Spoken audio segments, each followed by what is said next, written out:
आप सभी सज्जनों को मेरा नमस्कार हो। अब मैं आपको एक कुंडली के बारे में बताने जा रहा हूँ। इसका समय है 25 दिसंबर 1984, 22:30 बुलंदशहर, पुरुष। ये जन्म लगन है, ये भावकारक है, ये काष्ठ कुंडली है। इन दोनों को जोड़ करके मैं इस कुंडली का फलादेश करूँगा। हमारे बहुत से सज्जनों ने काष्ठ योग को एक बड़ा रखा पहाड़, कि ये बहुत बड़ा पहाड़ है काष्ठ योग, जबकि काष्ठ योग कुंडली का हमारे शास्त्र में कहीं लेख नहीं है कि काष्ठ योग होता है। ले आजकल के समय के हिसाब से लोगों ने काष्ठ योग बना लिया है। मैं आपसे एक बात कहता हूँ कि राहु केतु का अपना कोई घर नहीं होता है। जिस घर में बैठे होते हैं, जिसके उसके स्वामी के अनुसार ही फल देते हैं। उनका अपना फल कोई नहीं होता, क्योंकि अपना उनका कोई घर नहीं होता है। तो इस भ्रम को मैं आपको दूर करके दिखा रहा हूँ। ये हमारी कुंडली है। ये राहु केतु के हिसाब से काष्ठ योग कुंडली बता रही है। लेकिन मैं आपको एक बात बता रहा हूँ कि इसमें ग्रहों की स्थिति क्या है। सबसे पहले ग्रहों की स्थिति देखी जाती है। जहाँ ग्रहों की स्थिति खराब होती है वहाँ काष्ठ योग लग ही जाता है। काष्ठ योग का मतलब ये होता है कि जैसे सर्व टेढ़ा होकर चलता है, कभी अच्छा कभी बुरा। ये समय तो सबके साथ होता है, किसी का ज़्यादा होता है, किसी का कम खराब होता है। उसे कहते हैं काष्ठ योग कुंडली।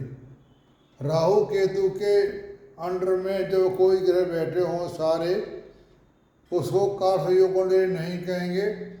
ग्रहों की स्थिति खराब है तो वह काष्ठ योग कुंडली को हम कहेंगे। इस कुंडली को मैं आपको बता रहा हूँ।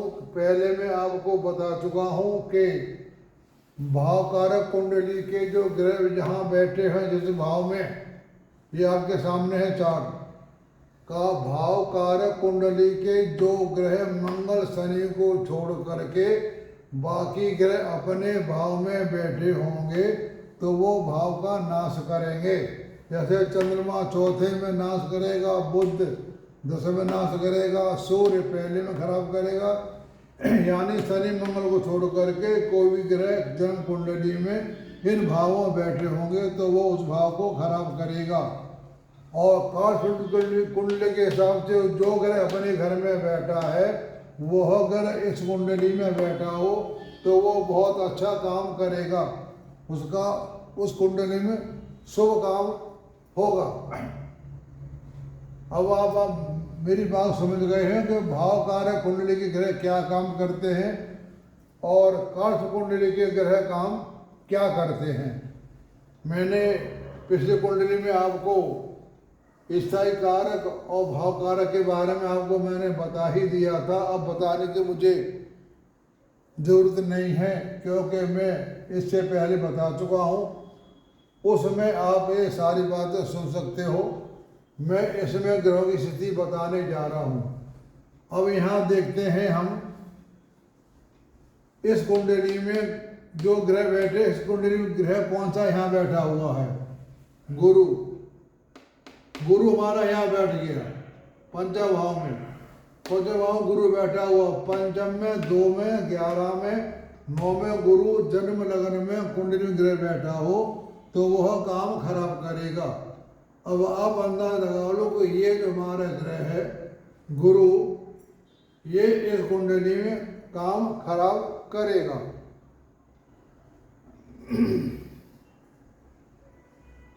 और बाकी ग्रह तो भाव कार्य के हिसाब से सिर्फ गुरु बैठा हुआ जो इसमें काम खराब कर रहा है। और बाकी ग्रह ऐसा कोई नहीं है। अब चलते हैं काश कुंडली में। काश कुंडली में ग्रह सूर्य और मंगल यहाँ बैठे हुए हैं। मंगल अष्टम में और सूर्य पंचम में। तो इस कुंडली में हमारा जो सूर्य ग्रह है वो बैठा हुआ पंचम में। ये इसके लिए ठीक है, क्योंकि आज कुंडली में सूर्य बैठा पंचम में, पंचम में सूर्य बैठा, इसके लिए सूर्य ठीक है और गुरु है खराब। और देखते कौन सा ग्रह बैठा हुआ है। बुध, सूर्य, शुक्र, मंगल, गुरु, शनि गुरु मंगल शुक्र। यानी एक सूर्य ग्रह अच्छा है इसके लिए और गुरु खराब है। अब मैं आपको बता रहा हूं कि इस कुंडली में ग्रह कैसे काम कर रहे हैं अपना। हम लेते हैं सबसे पहले बुध को लेते हैं। बुध स्वामी कहाँ का है। बुध स्वामी हमारा है 11वें भाव का स्वामी और दूसरे भाव का स्वामी। वो बैठ गया है चौथे भाव में, क्योंकि 3, 6, 11 भाव का जो ग्रह होता है वो पापी ग्रह माना जाता है। तो ये यहाँ आकर के इसने काम खराब कर दिया। शुभ ग्रह 3, 6, 11 का होता है वो कहीं भी बैठ जाएगा, उस भाव को भाव में कमी लाएगा। और पापी ग्रह बैठा हो 3, 6, 11 में, जहाँ बैठा हो उसको भाव को ठीक करेगा। तो बुध ने यहाँ छठे भाव को तीसरे भाव का स्वामी और यही मार्ग भाव है, यानी मार्ग भाव का स्वामी और छठे 11 भाव स्वामी चौथे में बैठ गए थे। ये यहाँ जो घर था ये खराब कर दिया। अब चलते हैं शनि। शनि हमारे इस कुंडली में सप्तम भाव, ये कहते हैं मार्केश, और ये छठा भाव, छठे भाव के स्वामी हैं शनि महाराज, और जाके सुख भाव में बैठ गए हैं। ये भी मार्ग भाव, ये भी मार्ग भाव। 1, 2, 3, 4, 5, 6, 7 यहाँ से मार्ग, और ये 1, 2, 3, 4, 5, 6, 7। यानी इसमें शनि भी खराब ग्रह है। उसने छठे भाव के बीमारी और सप्तम भाव को लेकर के दशम भाव में चौथे भाव में बैठ गया। ये इसने सुख में खराबी कर दी है। यानी जो ग्रह जहाँ बैठा होता है, जहाँ का स्वामी होता, उन भाव के कारक तत्व को लेकर के यहाँ पर रख देता है। बुध ने यहाँ अपना रख दिया मार्ग भाव इसका, शनि ने भी मार्ग भाव छठे भाव यहाँ रख दिया, केतु बैठा हुआ है यानी सुख का भाव इसका खराब कर दिया। अब चलते हैं गुरु पे। गुरु पंचम भाव में बैठा अच्छा नहीं होता, संतान में कमी लाएगा। पैसा तो देगा लेकिन संतान में कमी लाएगा और प्रेम में कमी लाएगा। तो ये गुरु ने भी यहाँ, और अष्टम भाव का स्वामी है, यानी अष्टम भाव एक तरफ से इसका जो अंदरूनी अध्ययन विद्या है उसको ला करके उसने यहाँ रख दिया पंचम भाव में। ये भी पंचम भाव से विद्या का होता है। यानी इसमें एक अच्छा हुआ कि इसको आध्यात्म ज्ञान की इसको रुचि है, क्योंकि ये गूढ़ बातों को लाकर पंचमहाव में रख दिया। पंचमहाव होता है प्रेम का और विद्या का। तो ये गुरु एक काम अच्छा कर रहा है, एक काम खराब कर रहा है। पति पत्नी का प्रेम खराब कर दिया और गूढ़ विद्या इसको भगवान ने दे दी। अब चलते हैं सूर्य पे। सूर्य हमारे लगने से हैं और त्रिकोण भाव में बैठे हुए हैं। तो सूर्य इस कुंडली के हिसाब से भी ठीक है। त्रिकोण, ये भी त्रिकोण है, ये भी त्रिकोण है, ये इससे संबंध बना रहे हैं। और कुंडली के हिसाब से सूर्य यहाँ बैठा हुआ, सूर्य इसके लिए अच्छा है। अब चलते हम चंद्रमा पर। चंद्रमा स्वामी है 12 भाव, व्यवहार के स्वामी हैं और छठे भाव में आकर के बैठ गए। यानी ये भाव हर चीज का व्यय यानी उसको हानि करेगा। तो चंद्र माने अपने जो इसके भाव है कर्म को वो ला के यहाँ रख दिए।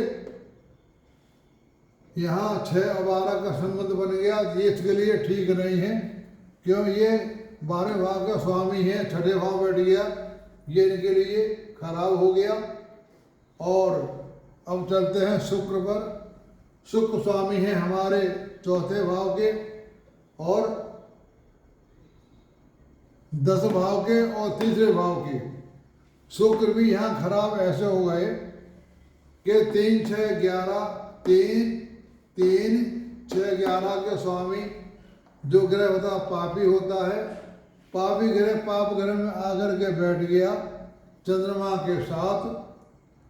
और शुक्र होता है पत्नी का कारक, मैंने आपको बताया था शुक्र पत्नी का कारक होता है, मंगल भाई बहन का, सूर्य माता पिता का, चंद्रमा माता का, बुध मामा का, शनि कर्मों का, बृहस्पति विद्या का और संतान का, सूर्य मान सम्मान का। तो शुक्र इसमें बैठ गया 6ठे भाव में और 12 भाव के देख रहे हैं। यानी ये इस जातक को लेकर के 12 भाव में ला करके उसने 12 भाव के गुण ला करके यहाँ रख दिए और 30 भाव के गुण यहाँ रख दिए। इसमें इसका 3रा भाव भी खराब हो गया, क्योंकि ये घर है सास का, इसको ना तो कोई ग्रह देख रहा है और ना ही कोई ग्रह बैठा हुआ है। इसके सास में ग्रहों के द्वारा सास में कमी आ गई। और फिर मंगल देखते हैं, मंगल स्वामी कहाँ के, हमारे मंगल स्वामी 9 भाव भाग्य के स्वामी हैं, केंद्र में बैठे हुए। मंगल इनके लिए ठीक है 7, 8, लेकिन ये अपने घर को नहीं देख रहे हैं। इनके लिए मंगल तो ठीक है, क्योंकि मंगल त्रिकोण का स्वामी है। 9 भाव सबसे अच्छा भाव माना जाता है, त्रिकोण में सबसे अच्छा भाव 9 भाव माना जाता है। और केंद्र में 10वां भाव अच्छा माना जाता है। जो हमारा लगन है वो दोनों का एक कॉमन है, 1, 9 और 10, ये 3 भाव की बहुत मान्यता दी जाती है। तो देखो शुक्र ने कैसे काम खराब किया। बच्चा ये मंगलिक है, शादी देर में हुई होगी। और मंगल इस भाव में जो बैठा होता है वो अच्छा नहीं होता है। पत्नी का घर है, पत्नी का घर है और मंगल इसको देख भी रहा है, यानी इन्हें पति पत्नी में आपस में खटपट आपस में बनेगी नहीं। और गुरु भी बता रहा है इन्हें आपस में बनेगी नहीं। इन दोनों के स्वामी सूर्य और मंगल 7, 8, 9, 10, 11। सूर्य ये लगने से ये हैं और जो शनि है हमारे यहाँ बैठे हुए हैं ये स्वामी हैं 10, 11 के। इनका भी हिसाब किताब यहाँ ठीक नहीं है। लगने सूर्य और शनि वैसे आपस में शत्रु हैं, तो ये जहाँ बैठे वो भी ठीक नहीं है। गुरु से सूर्य से ये हमारे 12 भाव में आ गए, पत्नी का भाव आ गया, यानी ये व्यय इसको कर रहा है व्यय। तो इसकी जो शादी जीवन है वो भी इतनी अच्छी नहीं है। भाग्य भी इनका यहाँ से खराब हो गया, क्योंकि यहाँ जो गुरु हैं इसके गुरु यहाँ के स्वामी हैं, अधम ज्ञान दे दिया, लेकिन यहाँ इनका जो है संबंध वो ठीक नहीं रहा। कि इसके स्वामी हैं मंगल इसको देख नहीं रहे हैं, इस भाव से गुरु देख रहे हैं। जिस भाव को ग्रह अपने भाव को देखता है वो घर बर्बाद हो जाता है।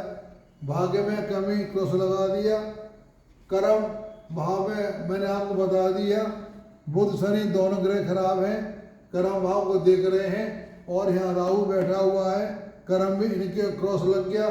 सुख भाव तो जब ये भाव खराब है तो 10th 14th भावी यानी चौथे भाव का 10वां भाव संबंध एक सा होता है। अगर चौथा खराब है तो 10वां भी खराब होगा, 10वां भाव खराब है तो चौथा खराब होगा, क्योंकि इनकी आपस में दृष्टि होती है। सुख में कमी आ गई, इनका जीवन बीतेगा साधारण, व्यवसाय भी साधारण, क्यों कर्म भाव इनका यहाँ पर खराब हो गया। पूर्ण परमात्मा अंश जो है दो दो तो बैठ गए इस साइड में, मंगल और राहु, और बाकी कोई ग्रह नहीं है, क्योंकि जब तक 5-6 ग्रहों का साथ में इनका संबंध नहीं हो तब तक वो ग्रह काम नहीं करते। और इस सब हमारे चंद्रमा सूर्य बैठ गए हैं, लेकिन ये इन ग्रहों की स्थिति यहाँ पे खराब हो गई है, तो पूर्ण ब्रह्म अंश भी कोई खास काम नहीं करेंगे। इस कुंडली में कोई राजयोगकारक ग्रह नहीं है। इसमें इनका टाइम जो दशा चल रही थी वो अभी तक ठीक नहीं थी, लेकिन अब गुरु में मंगल आ रहे हैं, तो इसमें शुभ ग्रह हैं मंगल, गुरु और सूर्य। तो गुरु मंगल जब की दशा आई 7-3-25 से, अब इनका जो समय है वो ठीक चल रहा है। उसके बाद राहु की आएगी, यानी 7-25 से 6-7-28 तक इनका काम ठीक चलेगा। अभी तक जो टाइम था वो खराब था, लेकिन अब ऐसी कोई दिक्कत नहीं है। तो इसमें मैंने आपको बता दिया कि हमारे त्रिकोण के जो स्वामी होते हैं शुभ ग्रह माने जाते हैं, वो कहीं भी बैठे हैं तो अच्छा फल देंगे। तो इनका अब दशा गुरु में मंगल चल रहा है, गुरु भी हमारे त्रिकोण में बैठे हुए हैं और मंगल भी त्रिकोण के स्वामी हैं। तो हर एक ग्रह की एक अच्छा काम करता है और एक तरफ खराब काम करता है। दशा के साथ जो गुरु मंगल ठीक है, इनका समय अब ठीक चल रहा है, अब आगे इनको कोई परेशानी नहीं होगी। हम कुंडली को भाव कारक और कार्य कुंडली के ग्रहों को लगा करके जब देखते हैं तो उसका एकदम सारी चीज ईश्वर को से पता पड़ जाती है कि इस कुंडली का क्या परिणाम निकलेगा। हमें ये भाव कारक कार्य कुंडली करके चलना चाहिए, तभी हम इसका फलादेश सही निकाल सकते हैं। कोई ग्रह अपने घर में बैठा हो या न बैठा हो, कहीं भी बैठा हो, हमको ये देखना होता है कौन सा ग्रह कहाँ बैठा हुआ है, किस भाव का स्वामी है। जिस भाव का स्वामी है वो वहाँ के भाव कारक तत्वों को लेकर के उस घर में बैठा देगा जहाँ ग्रह बैठा हुआ। वही इस कुंडली में हुआ है। सारे ग्रह अपने खराब भाव कर्मों को ला करके अच्छे भाव को कर्म रख दिया, तो सुख भाव भी पिट गया और कर्म भाव भी पिट गया। तो अपना सुख इनको 1 2 3 4 लगा, हर भाव से 14 सुख देखते हैं तो ये भी पिट गया। और इस समय 14 भाव देखते हैं पत्नी से 1 2 3 4 यहाँ राहु बैठा हुआ है, ये दृष्टि से ये भी पिट गया। यानी पत्नी सुख भी में कमी आ गई, अपने सुख में कमी आ गई, भाग्य में कमी आ गई, और जो हमारे आय भाव के स्वामियों का कोई समय ऐसा नहीं बढ़ रहा जो कि इनकी आमदनी अच्छी हो सके, लेकिन अब इनका समय ठीक चल रहा है। तो मैंने आपको जो मुझे कुंडली दिखाई दिया मैंने आपको बता दिया, आप सबने सुना तो आपका बहुत बहुत धन्यवाद। आप सबको नमस्कार। आप भी कुंडलियों का ऐसे ही निराकरण करेंगे, निकालेंगे तो फलों में दिखाने में कोई दिक्कत नहीं आएगी। सबसे पहले हम कुंडली में यह देखते हैं कि इस कुंडली में राजयोग ग्रह है या नहीं, कौन सा ग्रह क्या काम कर रहा है, कौन से शुभ ग्रह हैं, कौन से पापी ग्रह हैं, उन सबको लेकर के ही बता सकते हैं। हम एक ग्रह को लेकर के कोई फलादेश नहीं कर सकते। बहुत से कहते हैं कि फलाने भाव में ग्रह बैठ गया बहुत अच्छा काम करेगा, ऐसा कुछ नहीं है। जब तक कुंडली हमारे सामने नहीं होगी तो हम उसका फलादेश सही करने में समर्थ नहीं हो पाएंगे, क्योंकि हर भाव पर किसी न किसी ग्रह की दृष्टि होती है। उस ग्रह भाव पर अच्छे ग्रह की दृष्टि है या बुरे ग्रह की दृष्टि है, वह सब बातों को लेकर के ही हम निष्कर्ष निकाल सकते हैं। 1 या 2 ग्रहों से नहीं चलता, कम से कम 5 या 6 ग्रह और 5 या 6 भाव लेकर के हम चलेंगे, तभी हम भाव सही निकाल पाएंगे। आप सबको सुनने का धन्यवाद और आप सबको नमस्कार।